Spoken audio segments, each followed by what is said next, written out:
Anangkago, Rambisili, Irawamu, Anangkago, Gajareko, Bagawag, Sinagareo,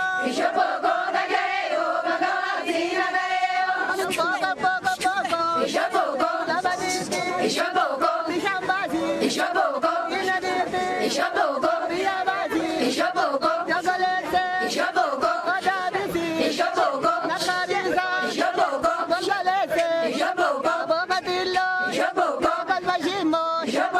Lagarare, Bagadache, Zibarare,